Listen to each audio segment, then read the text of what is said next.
What's going on, guys? Welcome back to the Untitled channel. In this video, I'll be going over a Town Hall 12 attacking strategy that can be used for war, pushing, and farming. I use it for all three of those methods. I don't push that often these days, but if I were to start pushing, I would definitely use a strategy.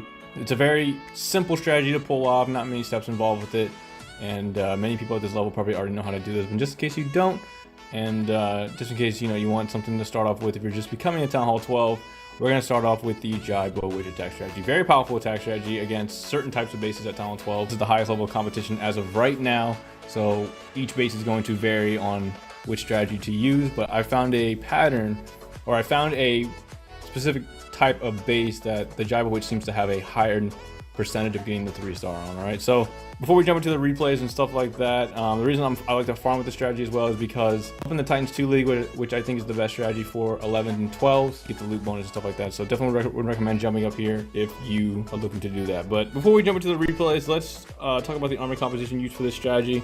You can see it's at the top there. It is 2 archers, 10 giants, 3 wizards, 10 witches, 16 bowlers. I got 2 heals, a rage, a jump, 2 freezes, and a poison. And then in my wall wrecker, I have max bowlers with another max rage. Okay.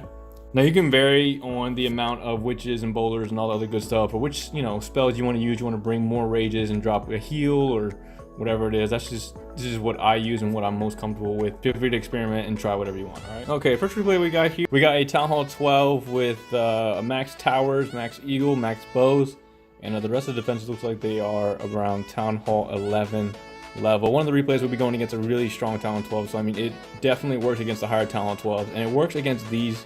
It works better against these types of bases. Now it's not the best strategy out there. Of course, there are more powerful strategies out there, but this is one of the easiest ones to perform. All right, so it's really easy. You just drop your giants, you drop your witches, you drop your bowlers, and you follow in with the heroes and all that good stuff. And then your spell timing will become the most important part of the strategy. I'm attacking from the quote-unquote eagle side. I want that wall worker to come in through the top side there. The giants, witches, bowlers, just a huge amount of troops coming into the middle there. That's basically what the strategy is. It's an overpowering, swarming attack strategy, and it works best against the bases that have the Town Hall in the center of the base. That's more centered versus bases that are more of the anti-3 style. All right, but as you can see there, I already used both my rages and a heal. Just healing and raging my troops through the base and trying to get them through there as quickly as possible. Grand Warden ability gets popped as soon as that Town Hall goes down, because that Town Hall bomb, the bomb that drops from these Tesla, it does a lot of damage. So as you can see, the base is clearing up pretty nicely here. I still have my King and my Queen's ability, and I've already used up most of my spells by now. Just have my poison. That poison is for the CC troops if there were any, but there weren't. And at this point, it looks like it's wrapping up to a nice 3-star. I got a lot of troops left here, and it doesn't look like there's going to be anything that this base can do to stop the strategy. It's a very powerful strategy. I'm not going to say it's the weakest one and all that. It's a very good strategy. That's why people invented the 4 corners variation. Any base that you see that has that little 4 corners style to it, it's designed to fight against bowlers and witches and stuff like that. That's exactly what it's made for. But if you happen to run into a base that looks like that, you'll get a 3-star. Also, I ended the attack a little early here because I'm up in the Titans 2 League, and I don't want to get too far up in trophies and make my cloud time that much longer. So I only went for 99% there, but if I would have, if I didn't end the attack, I would have gotten that 3-star.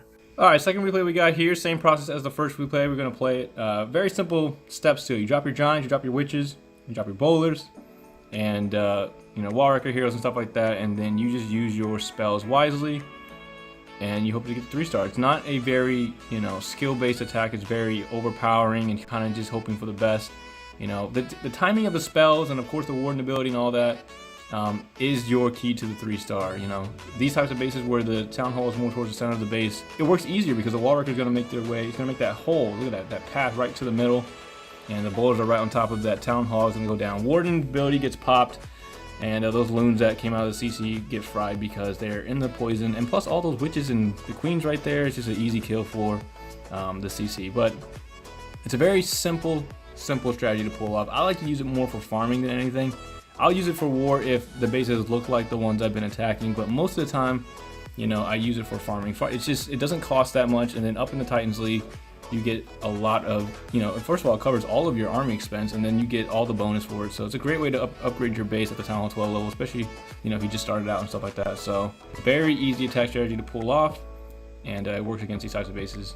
Like I said, if you see one of those 4-corner variations, do not use this strategy. It will not work.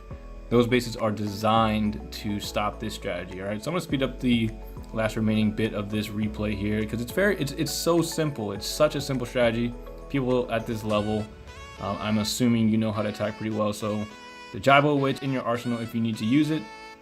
The only advice I have for you is to use it when you see the Town Hall Center in the middle of the base. That's it. All right, last replay I'm going to go over here, a stronger Town Hall 12. The defenses aren't at Town Hall 12 level, except for, you know, towers are done, bows are done, and the eagle is done as well. And like I said in the beginning, it works really well against these center types of bases. So if you're having a hard time deciding what you want to do against a base that looks like this, I definitely recommend the GiBoWitch strategy. It's very, very easy. Look, I spread out the giants, followed by the witches, and the bowlers are following in behind them. Wallworker is going to break through, and I'm going to speed it up a little bit. It's the exact same process, okay? Wallworker breaks through, rages down. There goes that freeze on. You can use it on whatever you want. You can use it on the backside tower. You can use it on that eagle. I want to slow that down. And poison goes down on the queen. There's no CC troops in this one. There goes that warden right as the town hall goes down. That jump is going to connect the troops in the middle to the you know, the rest of the base there. I still have my queen's ability because I don't need to use her ability unless, you know, unless you have to. If you're forced to use her ability, that's when I use it. But I like to save it as much as I can, you know, just in case I have to use it at, you know, towards the end and stuff like that. So lots of witches left here, and now we're in the cleaning up portion of the base, and it looks like it's going to wrap up into another nice 3-star. So definitely recommend it for war if you go against bases that have that, you know, the center town hall. Also, if you don't have a farming strategy that you would like to use, definitely see all these attacks have been up in Titans too. You get all the loot with it, so I like to find bases that have a, you know, a good amount of loot, and then added to that loot gain, you have almost 900,000 gold. That's around 700,000 elixir, and I think the dark elixir is like an extra like 2,500. So that's, what is that? Another 7,000 dark elixir with that. So it covers the cost of the. Look at that, 6,000, 85,000. I mean, it's not too heavy if you want to. That bottom strategy right there, that's actually what I use to farm mostly. It's a Queen Walk GiBoWitch variation. See, it's less taxing on the dark there, and it's more elixir based, but still 3,900 dark elixir only. So if you want to, you can use that bottom one as well. It's the same principle. You just Queen Walk from one side, you set up a funnel from the other side using the baby dragon or the wizard or something, and then you just send all your troops into the middle. Giants, those 2 witches, and then the bowlers. Okay, it's more of like, I mean, it's still a GiBoWitch strategy, but it's just a lot less witches. That's what I use to farm usually. So, but that's all I have for this video. I hope it helps any Talent 12s out there, especially new Talent 12s. I think it would really help more the new Talent 12s than some of the people who've already been a Talent 12 for a little while now. But if you have any questions or anything, just let me know. Like I said, this strategy is it's less based on like skill and stuff like that. It's just placing them down, and after that, it's just becoming patient with your spell placement. All right, and then of course waiting for your queen and using her ability and king and all that other good stuff.